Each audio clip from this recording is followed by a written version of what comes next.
اعوذ باللہ من الشیطان الرجیم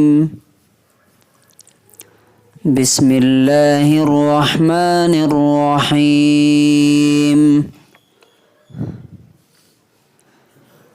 فَإِنْ خِفْتُمْ فَرِجَالًا أَوْ رُكْبَانًا فَإِذَا أَمِنْتُمْ فَاذْكُرُوا اللَّهَ كَمَا عَلَّمَكُمْ مَا لَمْ تَكُونُوا تَعْلَمُونَ۔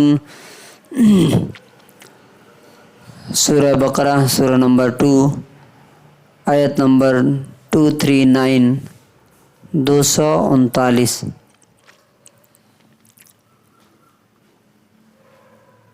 اور اگر تمہیں ڈر ہو دشمن کا تو پھر تم چلتے چلتے یا سواری پر ہی نماز پڑھ لو۔ پھر جب تمہارا ڈر اور خوف ختم ہو جائے تو اللہ تعالیٰ کو اس طرح سے یاد کرو جس طرح اس نے تمہیں سکھایا ہے، وہ چیزیں جن کو تم پہلے نہیں جانتے تھے۔ And if you fear an enemy, so pray on foot or on riding. But when you are secure, then remember Allah in prayer as He taught you, which you did not know before.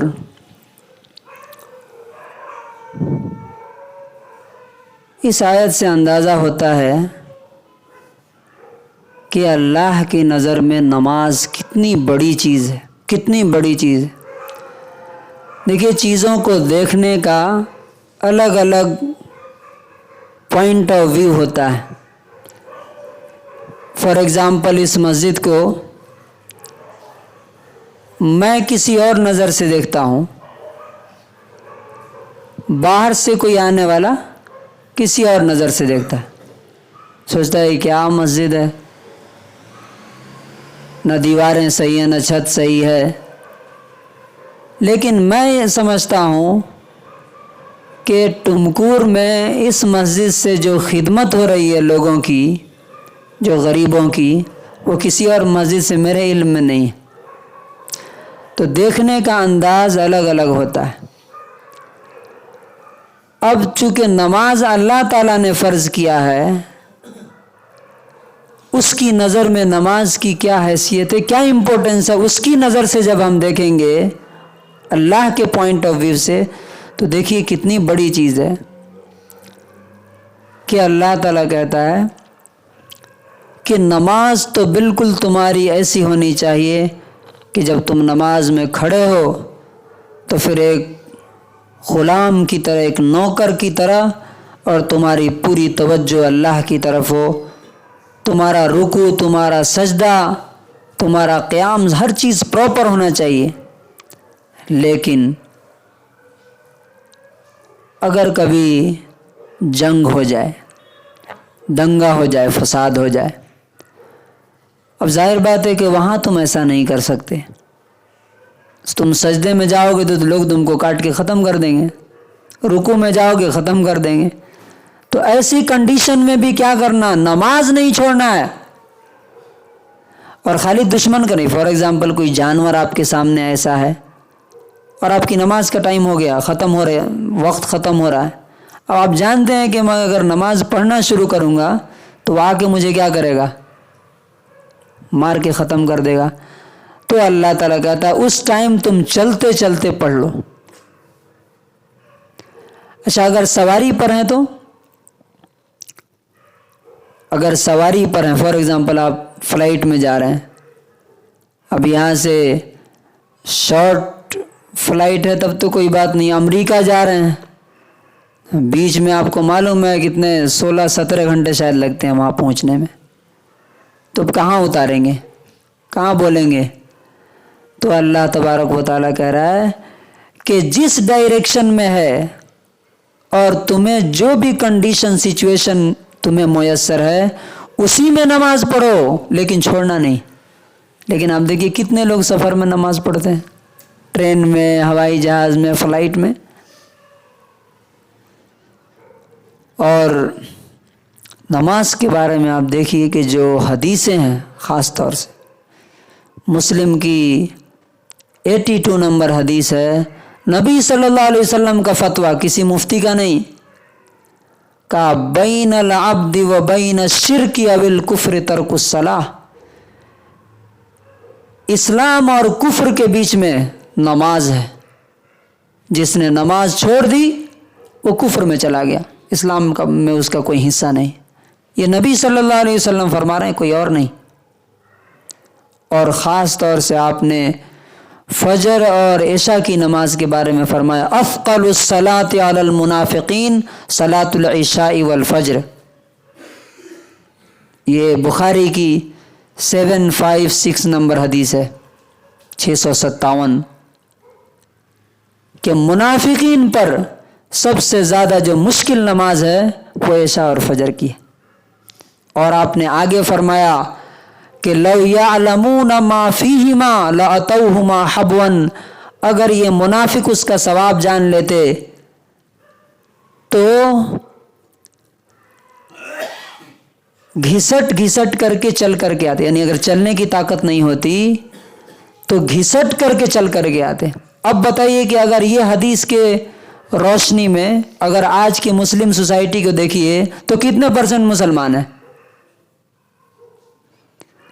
یعنی ان منافق Hippocrates, یعنی گویا کہ نماز ایمان والے میں اور کافر میں فرق کرتی ہے، اور نماز ایمان والے اور منافق کے درمیان ڈفرینشیٹ کرتی ہے. اس کے بعد اور آپ کو معلوم ہے، ہم لوگ جو سوچتے ہیں نا، یہ کیوں مسلمانوں کے ساتھ ایسا ہو رہا ہے، کیوں مارا جا رہا ہے، جلایا جا رہا ہے. خود اسلام کا کیا حکم ہے اس بارے میں؟ اسلام کا حکم یہ ہے کہ جو نماز چھوڑ دے اسے قتل کر دو. اب یہ یہاں انڈیا میں لاگو نہیں ہوگا، جہاں اسلامی حکومت ہے وہاں پہ. شیخ عبد القادر جیلانی رحمۃ اللہ علیہ، انہوں نے اپنی کتاب غنیت الطالبین میں لکھا ہے کہ اس کو سمجھاؤ، اگر نہیں مانے تو اس کو قتل کر دو، اس کا مال لوٹ لو، اس کے بیوی بچوں کو غلام بنا لو. اور کم سے کم سزا معلوم کیا ہے نماز چھوڑنے والے کی؟ جو امام ابو حنیفہ رحمۃ اللہ علیہ کہتے ہیں، اسے جیل میں ڈالو، یا تو توبہ کر لے نہیں تو اسی میں مر جائے. تو اگر یہی کام دنیا آج کر رہی ہے، جیل میں ڈال رہی ہے، مار رہی ہے، تو یہ تو عین اسلام کا قانون ہے نا. یہ اسلام کے ہی قانون کے اعتبار سے آج کے 98% مسلمان جینے کے لائق نہیں ہیں، جینے کے حقدار نہیں. اور اس کے بعد فرمایا فَإِذَا أَمِنْتُمْ، جب دشمن کا ڈر ختم ہو جائے یا کسی جانور کا ڈر ہو وہ ختم ہو جائے تو پھر اسی طرح نماز پڑھو جیسا اللہ نے تم کو سکھایا ہے. کیسا؟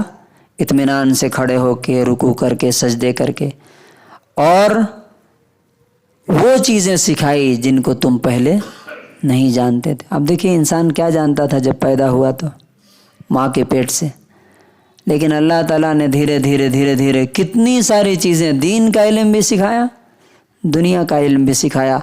تو اللہ تعالیٰ کہتا ہے اس شکرانے کی طور پہ کہ اللہ تعالیٰ نے تمہیں علم دیا ہے، تمہیں سمجھ دی ہے، تمہیں سینس دیا ہے، اللہ تعالیٰ کو اس طرح سے یاد کرو جس طرح سے اس کو یاد کرنے کا حق.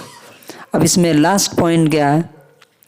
ہمیں نماز کی ظاہری شکل کے بارے میں بہت بات کرتے ہیں، ہاتھ کہاں اٹھانا، کہاں باندھنا، کہاں چھوڑنا، لیکن دل کی کوالٹی کیا ہونا چاہیے، کہاں ہونا چاہیے، اس پر بات نہیں ہوتی ہے. کہ آدمی نماز میں کھڑا ہو تو اس کا دل صرف اللہ رب العزت کی طرف ہو اور کسی طرف اس کا دھیان نہ جائے. اگر یہ چیز نہیں ہے تو نماز ایک لاش ہے، بس ایک ڈیڈ باڈی ہے، اس کے اندر روح نہیں ہے، اس کے اندر وزن نہیں ہوگا اللہ تعالیٰ کے. اللہ تعالیٰ سے دعا ہے کہ اللہ تعالیٰ ہمیں بھی نمازوں کی پابندی کی توفیق عطا فرمائے، اور نماز اس طرح سے دل کی یاد کے ساتھ پڑھنے کی توفیق نصیب فرمائے جیسا وہ پسند کرتا ہے.